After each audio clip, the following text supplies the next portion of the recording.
in the heavyweight division, as the interim title will be on the line. Former light heavyweight champion Alex Poatan Pereira takes on former interim champion Cyril Gane.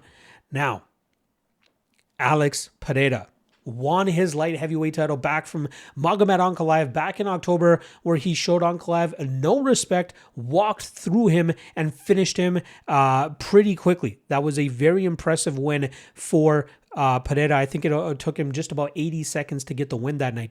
Prior to that, obviously March of last year, we saw Ankalaev put together a very good game plan. And even though he wasn't able to take Pereira down and dominate him with his wrestling, he was able to pick apart Pereira. And maybe it was the threat of the takedowns that kept Pereira a little bit more muzzled than you would expected him to. But Ankalaev was the one that hurt Pereira the worst in that fight, and he was able to win that fight pretty effectively. But Pereira came into that second fight with like no respect for Ankalaev, and I think that showcased with the power that he was throwing with, the aggression that he brought to the table, and I think that broke Ankalaev almost immediately. But we got to give Pereira a lot of credit for coming into the mixed martial arts world and being as successful as he has been. Right? I think he was right place, right time kind of thing in terms of Israel Adesanya dominating the middleweight division, and then Pereira kind of being his nemesis from the kickboxing world, and then him having the success that he had to eventually get that title fight against Izzy and eventually even beat him. But I think it was just a matter of time before he went up to light heavyweight the way that he did, went on that run that he did, won the title, knocking out Yuri Prohaska, battling back in a fight against Khalil Roundtree where he was down going into that third round and eventually getting that fourth round knockout as Roundtree started to slow down, and then being able to rebound from that loss like he did against Ankalaev. Very, very impressive for the 38-year-old. I'm very intrigued to see what he's going to look like at heavyweight. Obviously, he's going to put on more weight. That could cause a little bit of a hiccup in his speed. It could help his power. That is obviously definitely on the table. His kicks will obviously be a little bit heavier. He'll be harder to take down probably, but I wonder how that's going to impact his cardio and his ability to just throw as freely and fluidly as he normally did. He's been a lifelong kickboxer, so I'm sure those instincts are just second nature to him at this point. But carrying around that weight, I think, could potentially hinder some of his success depending on what kind of opponents he's going up against. So we know he loves that check left hook. We know he has some nasty kicks as well if that's something that he wants to implement. His grappling defense has largely held up throughout his career, and he's really become a well-rounded mixed martial artist at this stage of his career. Now, this weekend, he's going up against Cyril Gane, who constantly finds himself in title fights, right? Last time around against Tom Aspinall, that was Gane's fourth title fight in 4 years. So now you can say this will be his fifth title fight in 5 years. But going into the Aspinall fight, he was 1-2 in those title fights. Right, he had the loss to Francis Ngannou, then he had the loss to John Jones.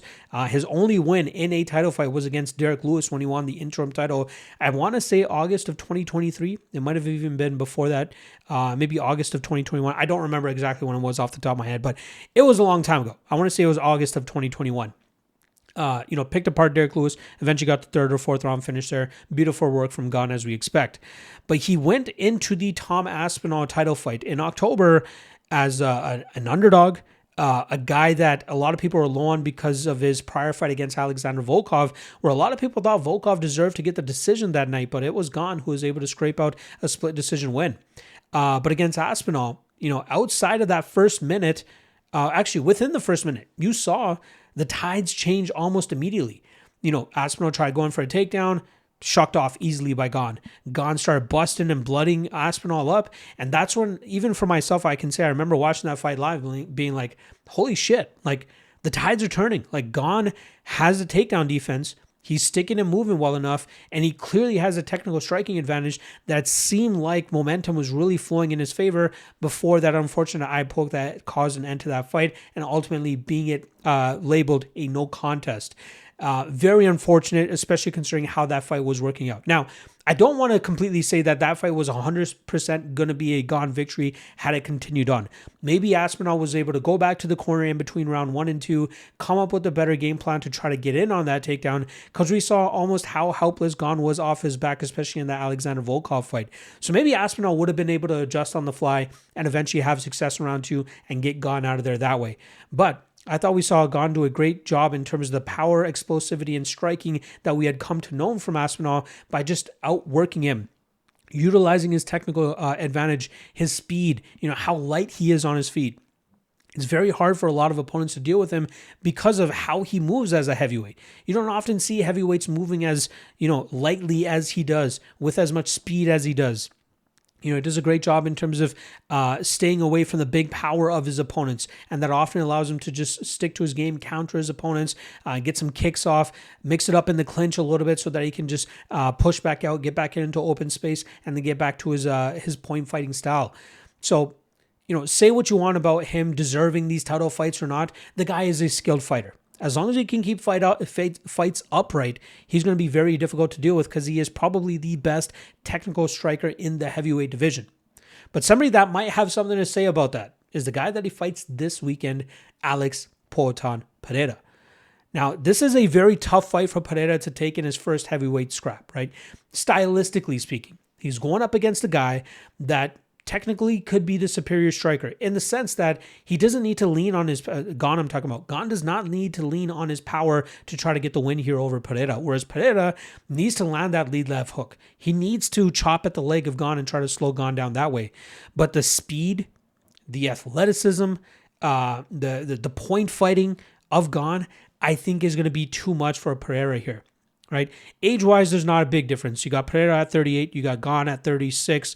Size-wise, they're the same height, although Gane does have a 2-inch reach advantage. I don't think that's going to matter all that much, but I really think it's going to be the athleticism advantage of Gane that's going to be the difference maker in this matchup. At the heavyweight division, even light heavyweight, athleticism is a huge factor in fights. Obviously, skill has a lot to do with it as well, and being a lifelong kickboxer and having the touch of death the way that Pereira does, that will obviously have factors in fights too. But if you're fast, if you got some decent power of your own, if you have good enough striking defense, that could obviously help you a lot in a heavyweight fight. Now, I just want to quickly touch upon Gane's chin. Gane's chin is pretty damn good. There's a note here that I made that I'm just quickly trying to highlight. This is just an excerpt that I got exactly from my best bets prediction or best predictions post I put on my Lock of the Night Patreon page.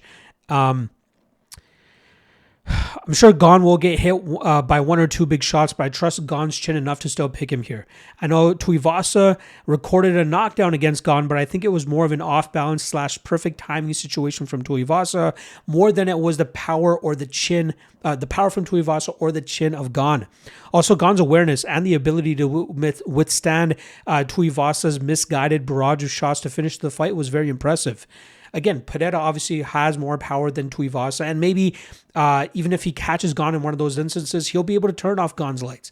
But I think those opportunities will be few and far between. And the fact that you're giving me a pick'em price for this fight, I have to side with the guy that I believe is going to be better at winning minutes, will be faster, will have the cardio to keep up here, and really just chip away at Pereira. And people want to overlook Khalil Roundtree's success against Pereira before Khalil starts to slow down. And it's possible. Maybe Gane starts to slow down from the power of Pereira, maybe the pressure of Pereira, but I've never really seen Gane slow down to that extent. So I'm going to go Gane here. I think he wins ultimately by decision. Can't say he can't win by knockout. I'm sure with his speed and his power and his countering ability, he might be able to catch Pereira with something. But I think he's going to play it safe. I think he picks Pereira apart, and I think he wins this fight on the scorecards and new interim heavyweight champion, Ciryl Gane.